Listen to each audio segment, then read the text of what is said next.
Good morning, welcome to my YouTube channel Mithila blogger Gudiya Jha.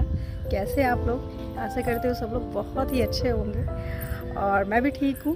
काफ़ी दिन हो गया व्लॉग बनाए हुए, तो मैंने कहा अब स्टार्ट करते हैं। काफ़ी दिन हो गया और मुझे खुद ही मन नहीं लग रहा था, तो अब थोड़ा काफ़ी इस बीच में काफ़ी ज़्यादा लाइफ में उतार चढ़ाव हुए, तो फाइनली डिसाइड किया कि अब थोड़ा सा मन ठीक लग रहा है या नहीं भी ठीक लग रहा है तो मैं अपनी चीज़ें नहीं छोड़ सकती।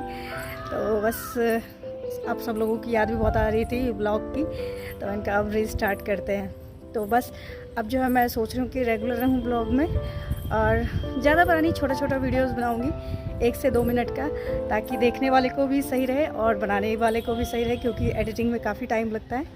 तो बस इसी तरीके से जो है मैं अब सोच रही हूँ कि रेगुलर रहूँ, और आप लोग प्लीज़ जुड़े रहिएगा और जैसा प्यार देते थे पहले वैसे ही दीजिएगा। Thank you.